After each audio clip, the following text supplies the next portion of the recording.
Like I said, my name's Eddie Smith, and I'm going to take you through the deployment of lean and change management. I've gone through several of these, and I can tell you firsthand that there's hurdles that you're going to have to jump over, and I'll help with some of the bumps that you have with that. Building a process improvement culture, how to go about doing that based on my experience and what I've seen. Speak a common language. It's really easy to come to these conferences and get excited and go back, and all of a sudden you're talking Japanese and they understand Southern English, right? Done it myself. And then surveys, KPIs, benchmarking, and achieve buy-in. How do you get your people on the floor to get buy-in? And then create a know-how and want. Without that, you're not going to get there. And the question is, how many people off the shop floor are in this conference today? I would say not many. That's because we come and gather the information and take it back to them. And then we have got to figure out what our culture is and how to disseminate that information. Has anybody ever had this happen? You said, I didn't say that. Where's the procedure? Procedure's wrong. Method's wrong. Well, you did. I trained you. You must not have understood. We get into the blame game. And that's the theme that you've heard a lot today and yesterday, is the fact that we can't go back and make it a people problem. Because we are the people that created the problem, management. We have to go back to our workers and figure out that every one of them are different. I learned this very early in my career. I was a training instructor at Michelin Tire, and I knew the whole process that I was training people on. And Michelin has a very structured, well-defined, well-oiled machine. They got 73 plants worldwide, and every one of them runs the same way. They like to move their managers every 3 years, and you may be in Nigeria, you may be in Canada, or you may be in France. And they expect in 3 weeks, once you hit the ground, that you're running whatever you need to be running. So I was teaching people and training people, and my manager called me in one day, and he says, Eddie, he said, I heard a training session you was doing the other day, and it concerned me a little bit. I said, why is that? He said, well, as you were teaching people the way you wanted to be taught, not the way they needed to be taught. And they marched to a different beat than you do.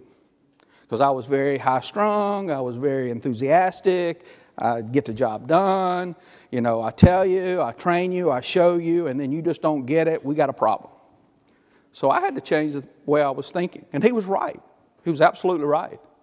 So I had to go back and change my behavior and do things differently in order to get my point across and become a mentor to these people.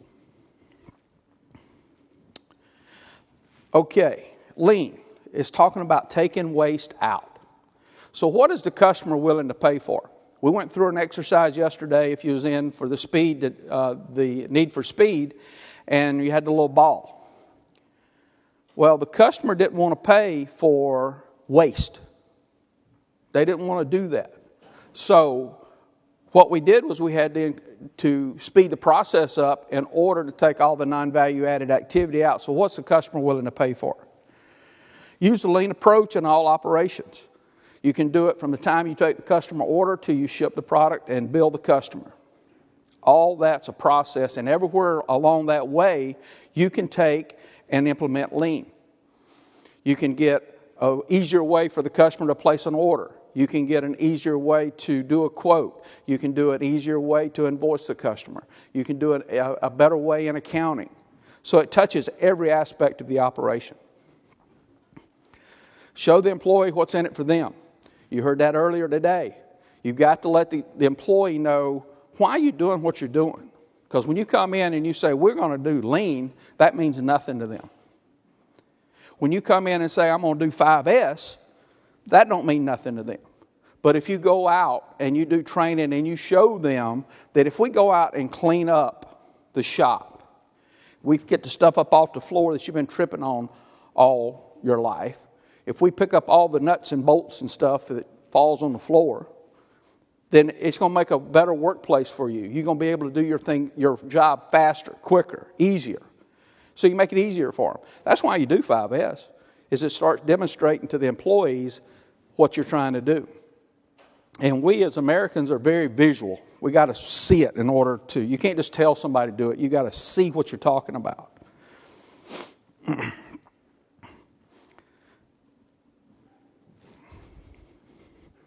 Remove waste and cost in all aspects of the business.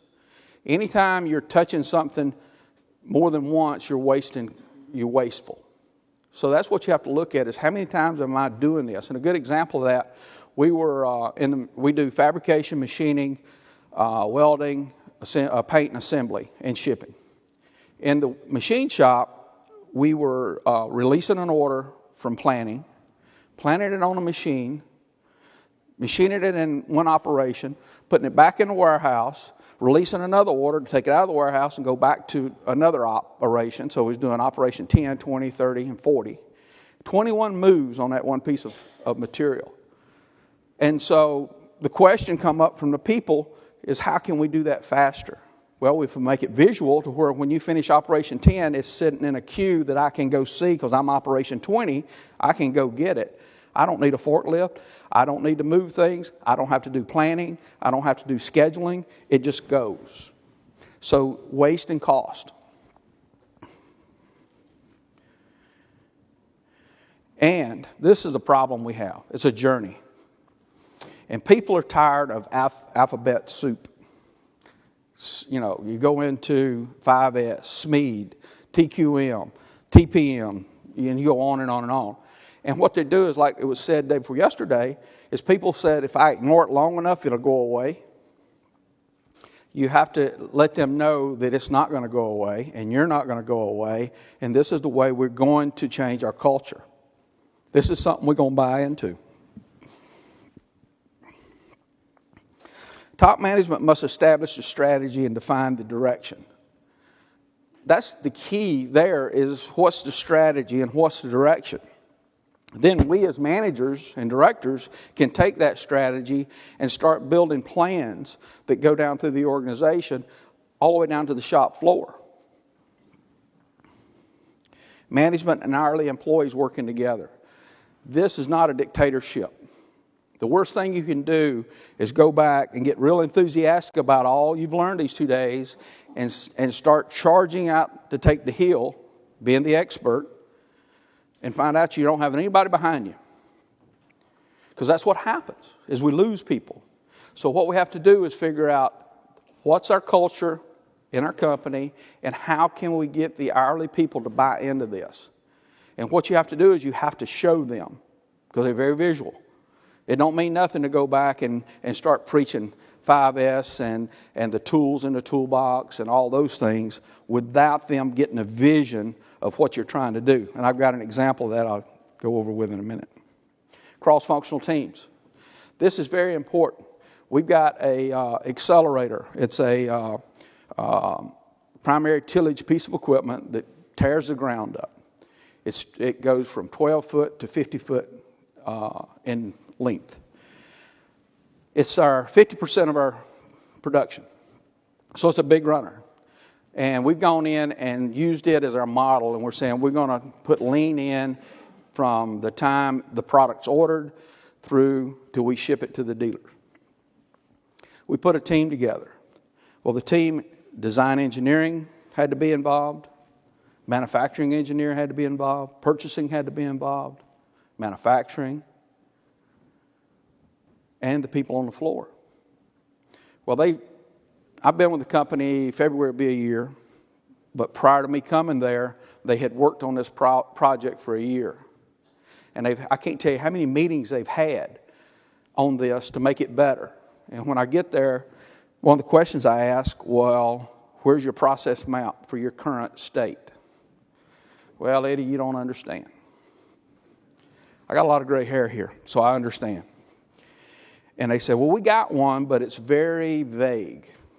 So I said, well, bring it to me, let me see. And sure enough, it was not what you would consider a process map, but I didn't criticize the work they did. We enhanced the work they did. And I explained to them and helped work through how better to define the process. So we treated it as a process, not that anybody done anything wrong. And so we better defined that process. So once we got the current state defined and they seen how to do a process map through their trial and error, they did a future state. In 6 months, we've taken that project and we bought a new 2,000 ton biostronic press to replace an older one that gives us 5 times productivity gains. As we did that, we didn't just stick it right back where the other one was. We decided to do a process flow. And so we changed the whole layout of the machine shop and put it in there. We eliminated a forklift and we put in low-cost automation. Now that was huge. And what I also learned through some of my benchmarking trips is nowadays manufacturing need to be looking at not putting monuments in. So if you're going to have a manufacturing plant, and luckily I'm getting ready to add a phase 2 onto my facility, and I can eliminate a couple of monuments. The only monument we'll have in the plant will be a paint line. Paint line's a monument. There ain't nothing you can do. But I'm going to put it in the side rather than in the middle of the assembly plant or the production plant so I can work around it. And what I learned from this company that I went to see, they build forklifts. Nothing in their plant was a monument except the paint line. And they said the reason they designed it that way was the fact that they were on their 5th iteration of rearranging the plant. So basically it made the whole facility flexible to meet market conditions. You can move stuff, you can realign stuff, because market conditions changes.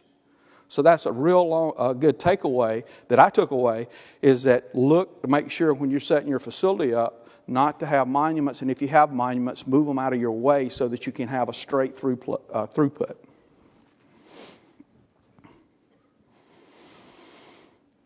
These teams, again, should have energetic people on them, but you also want a few naysayers.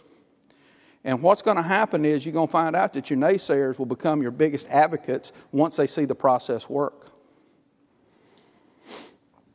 And they must understand the mission and guidelines and goals. If you don't put some kind of structure to it, they don't get it. They'll just be all over the place. And people love structure. They like to know what's the rules and what's the guidelines that we're going to play by. And it's a journey and it's not free. You know, there's a book out that says quality's free. Well, I can tell you I've been in quality for a long time in my career, and quality ain't free. Everywhere I've worked, I've had to pay for it, so it's not free. And would the end user complain if you removed a step? This is a good question to ask. And you can ask engineering and stuff, and you can ask marketing. And you say, hey, if we took that step out, would the customer even know? If the answer is no, then get rid of it. And you need to be challenging your processes. I've gone to accounting, and I said, I need something. And they said, oh, you don't understand. The system won't allow us to do that. Well, we, as you heard the other day, will figure out a way to work around the system. We've got to figure out, we don't work for the system. The system should work for us, right? So we got to work figure out how to work around that stuff. And so if you can get rid of a step, then you just save money. 75% of your time will be spent on applying your system, the lean toolbox, on reconfiguring your processes. You do that because that's part of your planning and so forth. Execution is the easy part. It's getting everybody on board, getting them to understand the vision, getting them to put the plan together, getting them trained, and then moving forward to execute. How do you know your team understands the approach and can apply it? Attempt to pull greater amounts of volume through or value through the system, and it'll tell you where your roadblocks was. You heard in the lights presentation, the gentleman said, hey, as we couldn't figure out how to get flow through the process until we understood flow, and we did it, and then we started trying to pull through, then all the bad things started raising up, and then we had to do root cause analysis, right? That's how you know if your team understands it, because they'll go start figuring out how to get it through quicker. Notice, all about eliminating waste and cost. And you need to have that in mind when you're doing that. That's what lean is, being smart. You know, you don't have to be a mathematician or a statistician to get through this stuff. It's stuff that people on the floor can understand and accept. Hurdles to jump. You're going to have a lot of them. Be cautious about hiring consultants. Now, we've talked to a lot of consultants this week. And what I mean by that is don't let your processes become a consultant's duty. Because if you divorce yourself from it, it'll be very evident and it will implode on itself. You can't be a one-man show. It'll do the same thing. I'm going to give you a good example of using a consultant. I went out to the assembly floor and was talking to the managers out there, and I said, what is it you guys are really trying to do with this accelerator project? Well, we want to take and build this cell, but we really don't know how to do it. I said, okay. I had worked with an individual who was an hourly employee who's retired that understood that in a place I had worked before, and he was available. And I said, I called him up and asked him would he come into the plant. He said, sure. So he come in, and I stayed in the office. I introduced him, and I let him go out with the shop people. And he and the shop people talked about what they wanted to do. And so this gentleman come up and said, okay, what if you take, and we were just getting ready to put in a new piece of equipment, a drill for tie rods. What if we take and completely rearrange this whole area thinking about throughput? Okay, so they did. They'd done a layout and all this. And then he said, well, instead of using forklifts, we're going to use carts. What kind of cart should we build? I'll build you one. So he come back to me and he said, Eddie, he says, I want to build this prototype cart. It's going to cost you about $1,500. Would you want me to do it? I said, yeah, do it. So he built this cart about 2 weeks and brought it back. I still didn't go to the floor. Bob took it out to the floor and went over it with the employees and looked at their layout. They done moved machines around. They did all this themselves. They moved the machines around, got everything lined up. And a couple of days later, I went out on shop. I said, where's that cart that come in? Oh, it's over in the shop being cut up. I said, really? Oh, yeah. We found better ways to improve on that cart. So now Bob's gone. My consultant's gone. The employees now, which consist of the hourly people, took and redesigned what Bob had designed and made it better. And they went through 3 iterations in about 2 weeks. Now it's perfect. The cart looks nothing like it did when it come in the door. But it's completely changed. And now the employees own it. And you would be surprised how well it works. Because they will make it work. Because they own it. So that was a good example of using a consultant. It's okay to use them to get started. But don't let them take it away from you. You still should own it. Your employee should own the process. They're just a tool. Treat everything like a process. We get into the blame game. Well, the employee didn't do something right. We heard today about an employee that had his finger cut. Well, the first thing that my people would want to do is say, well, is it operator error? Well, okay. Well, no, he wasn't trained. We're going to retrain him. That's the first 2 things that most people do. Because it's the easiest thing to write down on paper and you don't have to take any action, right? Well, we need to get away from letting people do that, get back to that accountability thing. And this is something I learned a few years back. When something happens, it's not in an accident or quality or whatever. It's not the person. There's something in the process that's wrong. So unless you make a change to the process, you have not fixed the root cause. Say it again. If you have not made a change to the process, you have not fixed the root cause. Because by training or treating it as an operator error, there's nothing to keep Johnny from coming along doing the same thing. And really putting gloves on is a symptom to the solution to the problem. But I think you can define it a lot deeper than that to eliminate. Because everything should be based off of 0. 0 cost, 0 accidents, 0 quality defects. It can happen. There's companies that's gone 5 and 6 years without a lost time accident. So it can happen. You just got to have that mindset.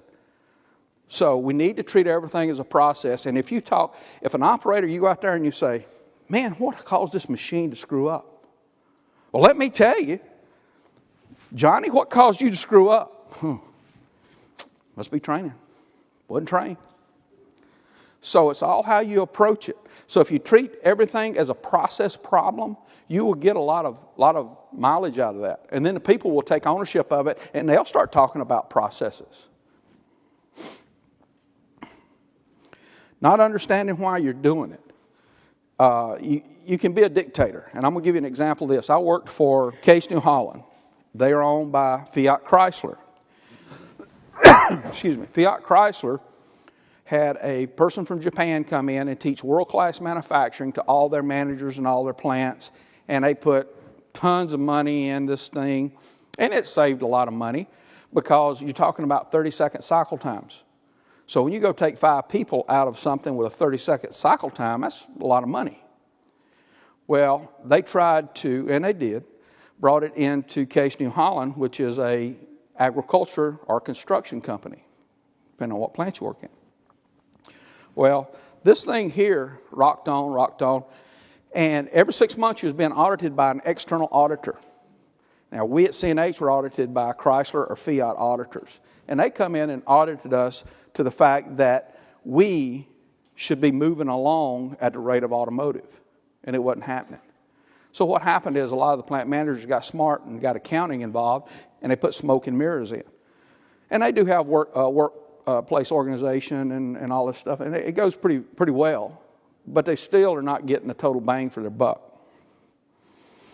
Not providing time to define the strategy, develop a plan to eliminate time, or do the proper training, implement plans, monitor, plan, do, check. Don't wait until the process is 100% or you'll never start. If you wait for perfection, you'll never start. And you're gonna make mistakes. It's a never-ending journey. You must show the employee what's in it for them. Tie to the system the employee evaluation and profit sharing if you have that. What are the expectations? Money talks.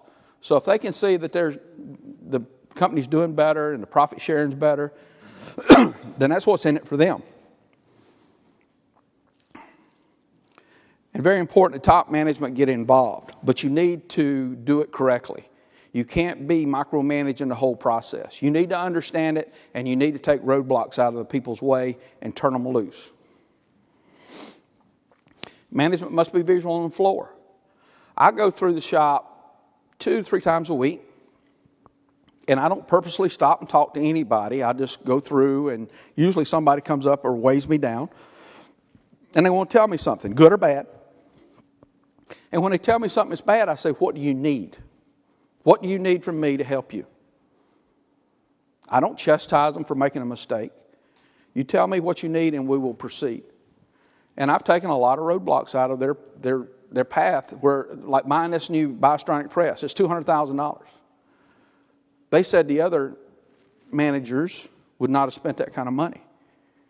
Well, it's going to pay big dividends in doing so.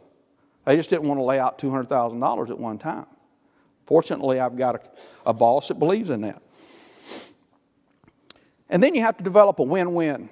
We can do this. We as a team can do this. So what you do is if it don't add value, then eliminate it. You must have a positive action. Management must be serious and supportive. You can't talk out of both sides of your mouth. You can't say, well, yeah, we're going to do that, but we really need to go back to short-term thinking and get this product out. You got to stay the course. The worst thing you can do is start talking out both sides of your mouth, because then people lose interest. Management must be a coaching staff with the attitude and drive. Our team's going to win.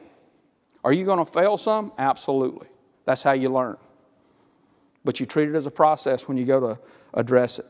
And then you have to remove roadblocks. I have managers that come to me, or we have a meeting every morning and talk about how the shop ran the last 24 hours. And when they got a problem, I say, what do you need from me? What roadblock do you need me to go solve? Sometimes they say, we don't need your help, we got it. Sometimes they may say, well, we're having some issues with engineering and they're not on board. Okay, then I'll go take care of that. So that's what you have to do as being managers, is you have to go in and take roadblocks out of your employees' way, especially with hourly people. You take the roadblocks out, the sky's the limit. You get them started, you can't stop them. Management must get focused on zero concept. Everything should start with zero. Management must understand the bumps in the road. You prepare some of your employees will leave. You will have some of your employees who will leave the company. And they will be your good employees. And the ones that you didn't think was going to get on board will get on board. You must stay the course.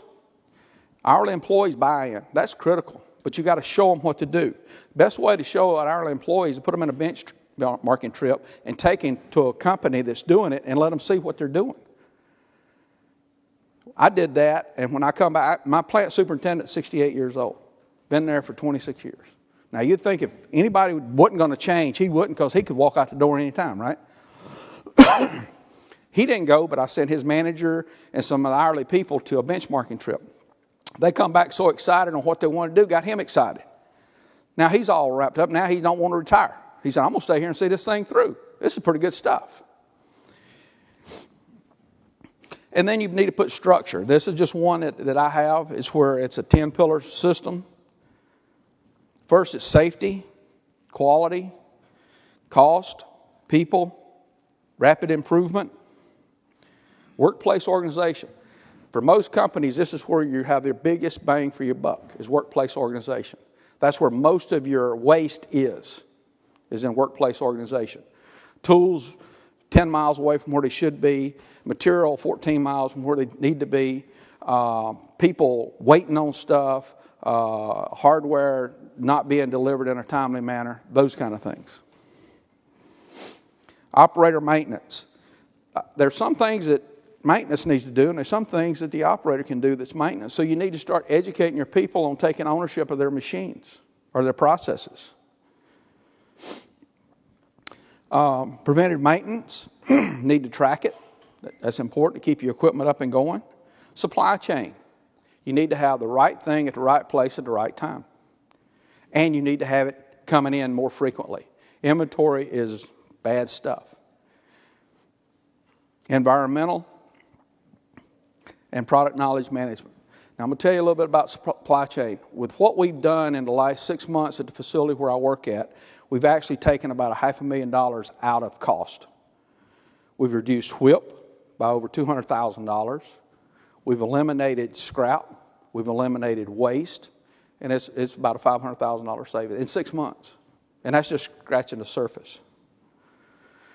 You need to have equipment knowledge. And this is where when you buy an equipment, what do you need? And then you get into your KPIs. This is an example of a safety hierarchy. As you go down, when you're having missed